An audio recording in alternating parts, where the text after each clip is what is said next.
Hey there, welcome to our AP Legal Zone podcast, brought to you by AP Lawyers. We are your top fix for all weekly law updates, including family, immigration, wills, and estates law. Just a friendly reminder, we are not your lawyers, and everything contained in this podcast is for entertainment purposes only and not to be construed as legal advice. Be sure to subscribe to our podcast so you can stay connected with any updates and get notified about our new episodes.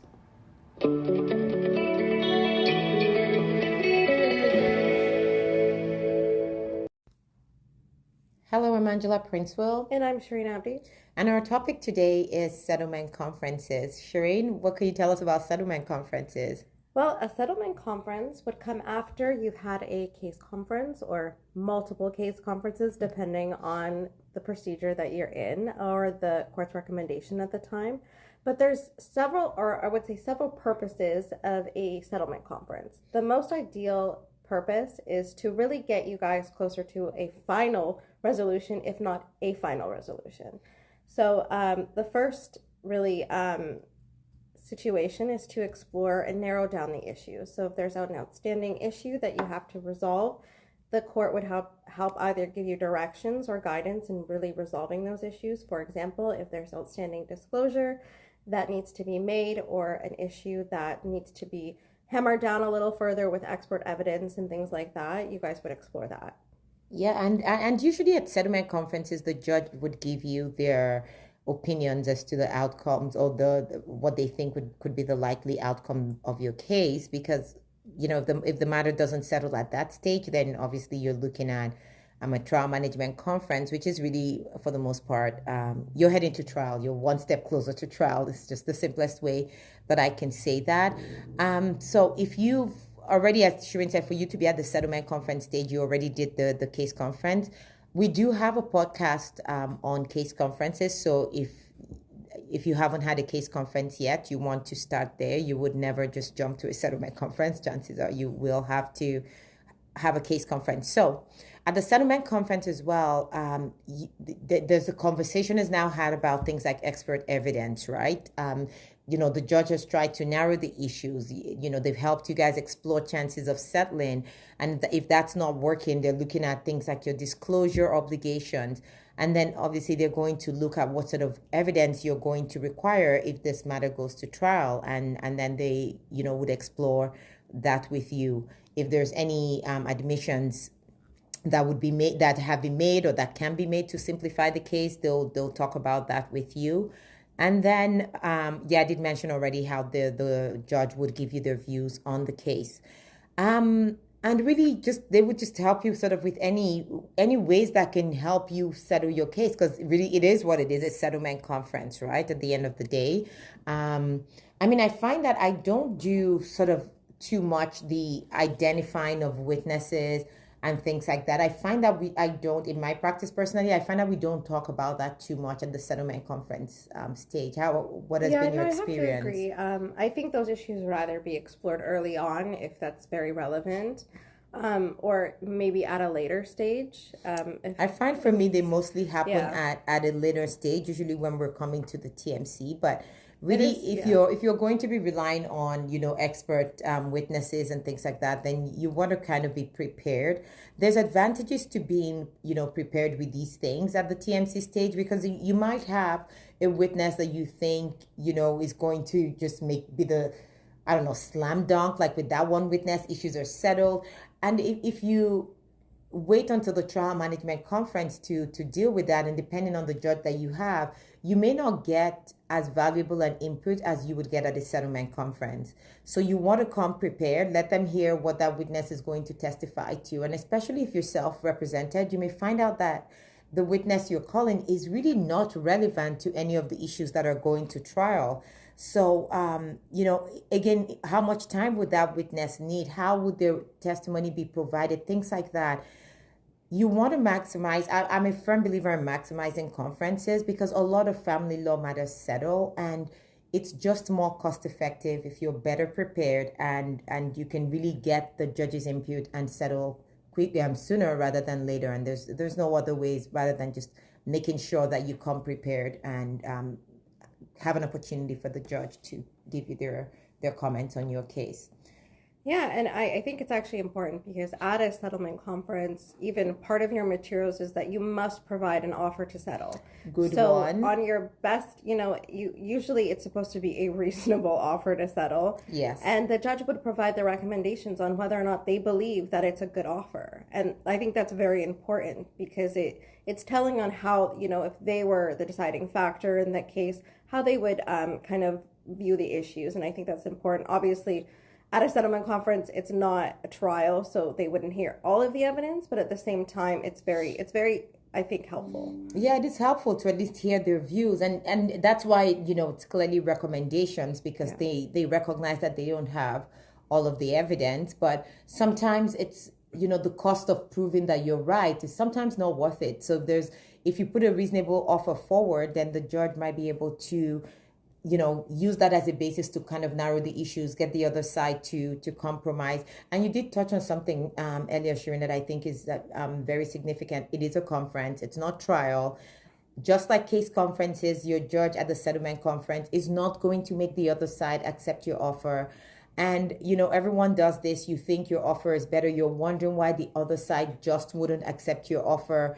But just realize that, you're both looking at the same glass with different lenses. And if there's room for compromise, come prepared to do that. And just don't think that a judge is just going to, order the offer that you've put forward. And even on that note of offers as well, you want to also remember that even though the judge at your conference thinks you have a good offer, if there's room for compromise, you really want to strongly consider that, because going into trial just on the basis of what that judge thinks, well, they're not going to be your trial judge, and that's there's a risk that another judge may not view your case the same way, especially after they have sort of all of the evidence now laid out fully for them. So Sherine, you want to touch on maybe the orders that can be made at a case conference?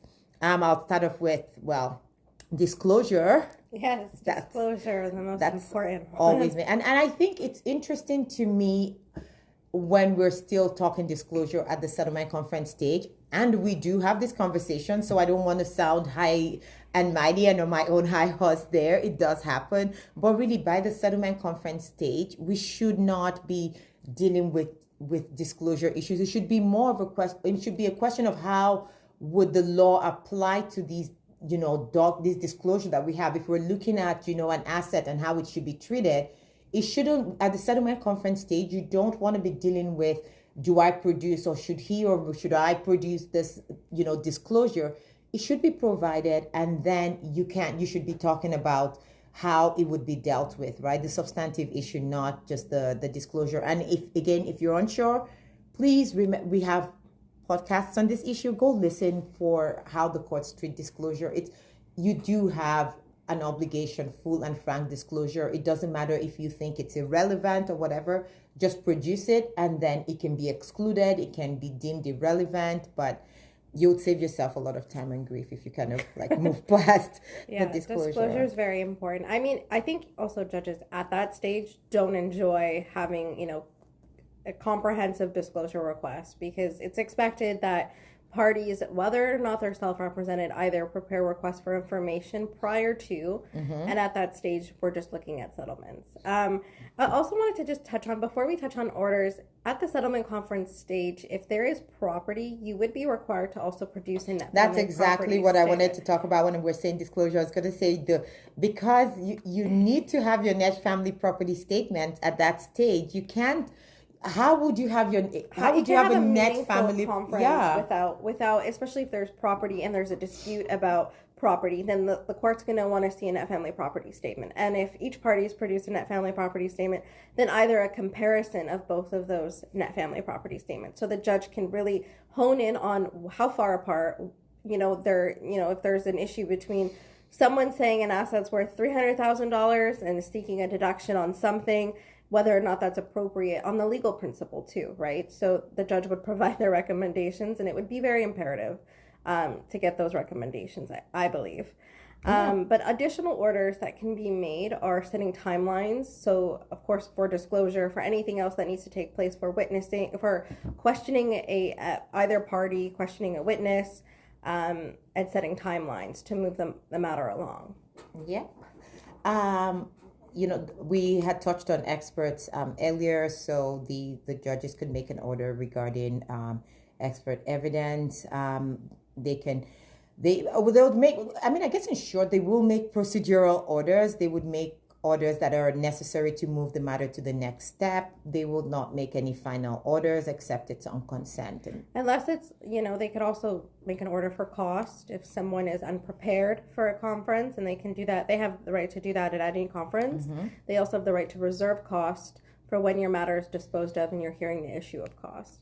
So that might be relevant if maybe you're not getting proper movement from one party, or, they're just coming to court without providing any of their, disclosure and any of their briefs, so that, you're not able to have a meaningful conference. That might be something you want to explore. Yep. But it has to be made in advance to the judge and to the other party that that's an order you're seeking. So they'll also, make an order, needless to say, about, your trial management conference, the endorsements that you have to provide or bring in, the forms that you need to prepare so that you can have a meaningful trial management conference. And then, there's a number of orders, but I just wanted to summarize them in sort of the procedural orders and orders to move the matters to the next step. And as Sherine added, always there's the cost aspect of it. A lot of cases settle at the settlement conference stage, so that's great. Or at least if some matters are settled at that stage, then the judge can, prepare a final or can endorse a final order that's made on consent. And then, yes, and even while they're there, they could order that your witness not be the witness. I'm just kidding. But no, sometimes, I know we had mentioned the getting expert witnesses and things like that. And at the settlement conference stage, you might have, the conference judge actually let you know that you do not need an expert on a particular issue. So I know more times we do get the experts that we need and things like that, but it is possible that an expert is not required in some cases, and you could get that order. But just as with most conferences, I think the most important thing for me is I like to tell people to try to listen as much as possible, listen to the judge. Don't get caught up again in just trying to convince this judge of your position. Of course, if they don't understand your case and you're trying to get clarification, or you want to give them a better understanding of what you're doing, absolutely. But just go in there, listen to what they're saying, understand where your case might be lacking. You would be surprised how much you can help your case going forward if you really pay attention to what the settlement conference judge is telling you. And again, if something's a non-issue, just settle it. It's fine. It might be a little thing, but just settle it, get that done, so that heading into trial, your issues are narrowed. Sherine, you look like you were going to say something. I say this only with the caveat that sometimes we can leverage issues for other issues. If it's a non-issue, potentially there's some strategic reason for holding on to something, and I can understand that. But ideally, you also want to be prepared that if you're not successful on that issue, it would be a problem when the costs are adjudicated, and then, obviously you're going to be looking at costs, right? Yeah. Hey, think about it very carefully at this point, because you will still get a chance at another conference, and we'll do another podcast just to kind of keep the matters short and sweet and separate. We'll talk about the trial management conferences. At that point, I really think that all leverage should be off the table. Just put everything or on the table, just lay it bare.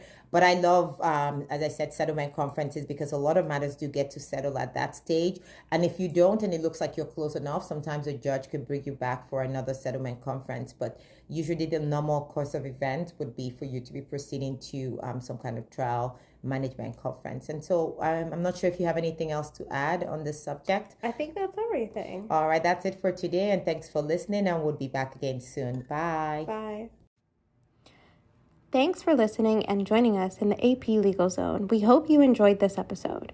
You can find more episodes by searching AP Legal Zone on anywhere you watch podcasts. Be sure to subscribe to our podcast today so you can stay connected with any updates and get notified about any new episodes.